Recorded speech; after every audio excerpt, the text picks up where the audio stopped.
On spot ಮರಣೋತ್ತರ ಪರೀಕ್ಷೆಗಳತ್ತ SIT ತನಿಖೆಯನ್ನು ಹರಿಸ್ತಾ ಇದೆ ಅನ್ನೋದು ಗೊತ್ತಾಗ್ತಾ ಇದೆ. ಧರ್ಮಸ್ಥಳದ ಗ್ರಾಮದಲ್ಲಿ ನಡೆದಂತಹ ಮರಣೋತ್ತರ ಪರೀಕ್ಷೆಗಳ ತನಿಖೆಯ ವಿಚಾರಕ್ಕೆ ಮಾಹಿತಿಯನ್ನು ಸಂಗ್ರಹಿಸ್ತಾ ಇದೆ.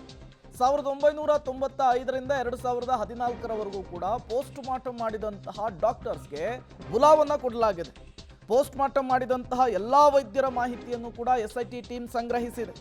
ನೇತ್ರಾವತಿ ತಟ ಆಗಿರಬಹುದು, ಬಂಗ್ಲೆಗುಡ್ಡೆ ಆಗಿರಬಹುದು, ಅದರ ಸುತ್ತಮುತ್ತ ಮಾಡಲಾದಂತಹ ಪೋಸ್ಟ್ ಮಾರ್ಟಮ್ ಯಾವ ಡಾಕ್ಟರ್ ಮಾಡಿದ್ರು ಅವರ ಮಾಹಿತಿಯನ್ನು ಸಂಗ್ರಹಿಸಲಾಗಿದೆ. ಫೊರೆನ್ಸಿಕ್ ವೈದ್ಯರ ಬಳಿ ಫೋಟೋ ಸಹಿತ ದಾಖಲೆಯನ್ನು ಸಂಗ್ರಹಿಸಿದೆ ಎಸ್ಐಟಿ ಟೀಮ್ ಅನ್ನೋದು ಗೊತ್ತಾಗ್ತಾ ಇದೆ. ಈ ಅನಾಮಧೇಯ ವ್ಯಕ್ತಿ ನಾನು 1995ರಿಂದ 2014ರವರೆಗೂ ಕೂಡ 100 ಶವಗಳನ್ನು ಹೂತಾಕಿದ್ದೇನೆ ಅಂತ ಹೇಳಿದ. ಜಾಗವನ್ನು ತೋರಿಸಿದ. ಅಲ್ಲಿ ಅಗೆದು ಬಗೆದರೂ ಕೂಡ ಏನೂ ಸಿಗಲಿಲ್ಲ.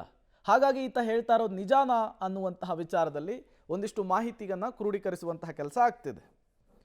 ಮತ್ತಷ್ಟು ಡೀಟೇಲ್ಸ್ ಅನ್ನು ಕೊಡ್ತಾರೆ ದೀಪಕ್, ದೂರವಾಣಿ ಸಂಪರ್ಕದಲ್ಲಿ ಜಾಯಿನ್ ಆಗಿದ್ದಾರೆ. ದೀಪಕ್, ಈಗ ಫೊರೆನ್ಸಿಕ್ ವೈದ್ಯರ ಬಳಿ ಫೋಟೋ ಸಹಿತ ಮಾಹಿತಿಯನ್ನು ಸಂಗ್ರಹಿಸ್ತಾ ಇದ್ದಾರೆ ಎಸ್ಐಟಿ ಟೀಮ್ ಅನ್ನೋದು ಗೊತ್ತಾಗ್ತಾ ಇದೆ.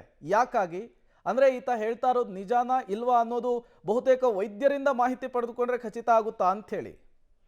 ಅನಾಮಿಕನ ಹೇಳಿಕೆಯ ಹಿನ್ನೆಲೆಯಲ್ಲಿ ಆತ ಆರಂಭದಲ್ಲಿ ಹೇಳಿರುವಂತದ್ದು 100 ಶವಗಳನ್ನ ನಾನು ಹೂತಿದ್ದೇನೆ, ಎಲ್ಲವೂ ಕೂಡ ಮಹಿಳೆಯರದ್ದು ಮತ್ತು ಯುವತಿಯರದ್ದು, ಅದು ಕೂಡ ಪೋಸ್ಟ್ ಮಾರ್ಟಮ್ ಆಗದೇ ಇರುವಂತದ್ದು ಅನ್ನುವಂಥದ್ದು.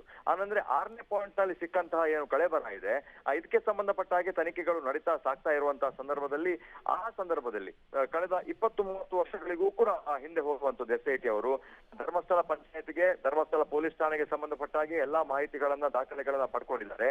ಆ ನಂತರ ಪೋಸ್ಟ್ ಮಾರ್ಟಮ್ ಮಾಡಿದ 3 ವೈದ್ಯರು ಇದ್ದಾರೆ ಆ ಸಂದರ್ಭದಲ್ಲಿ ಅನ್ನುವಂಥದ್ದು.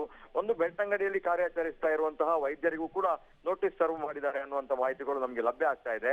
ಒಬ್ಬರೇ 80ರಿಂದ 100 ಶವದ ಪೋಸ್ಟ್ ಮಾರ್ಟಮ್ ಮಾಡಿದ್ದಾರೆ ಆ ಕಾಲಾವಧಿಯಲ್ಲಿ 10-15 ವರ್ಷಗಳಲ್ಲಿ ಅನ್ನುವಂಥದ್ದು. ಅವರೀಗ ಮಂಗಳೂರಿನಲ್ಲಿ ನೆಲೆಸಿರುವಂತಹ ವೈದ್ಯರು, ಅವರನ್ನು ಕೂಡ ಎಸ್ಐಟಿ ಠಾಣೆಗೆ ಕರೆಸುವಂತಹ ಸಾಧ್ಯತೆ ಇದೆ.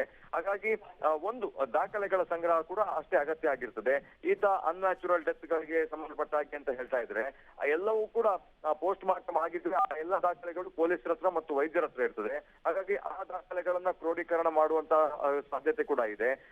ಫೈನಲಿ ರಿಪೋರ್ಟ್ ತಯಾರು ಮಾಡುವಂತ ಸಂದರ್ಭದಲ್ಲಿ ಈತ ಹೇಳಿದ್ದು ಯಾವುದು ಮತ್ತು ಅಲ್ಲಿ ಆಗಿರುವಂತಹ ಡೆತ್ ಗೆ ಸಂಬಂಧಪಟ್ಟ ಹಾಗೆ ಇರುವಂತಹ ದಾಖಲೆಗಳು ಯಾವುದು ಅನ್ನೋದನ್ನ ಕೂಡ ಮ್ಯಾಚ್ ಮಾಡಿಕೊಂಡು ಸರ್ಕಾರಕ್ಕೆ ಅಥವಾ ಎಸ್ಐಟಿಗೆ ರಚನೆ ಮಾಡಿಕೊಂಡು ಕೋರ್ಟ್ಗೆ ಕೊಡಬೇಕಾಗ್ತದೆ. ಈ ಹಿನ್ನೆಲೆಯಲ್ಲಿ ಎಲ್ಲಾ ದಾಖಲೆಗಳನ್ನ ಸಂಗ್ರಹ ಮಾಡೋದು ಕೂಡ ಬಹಳಷ್ಟು ಮುಖ್ಯ ಆಗಿರೋದ್ರಿಂದ ಆ ಕೆಲಸವನ್ನ ಎಸ್ಐಟಿ ಟೀಮಿಗೆ ಮಾಡ್ತಾ ಇರುವಂತದ್ದು. Prem, okay, thank you Deepak Jain ತಮ್ಮೆಲ್ಲ ಮಾಹಿತಿಗಾಗಿ.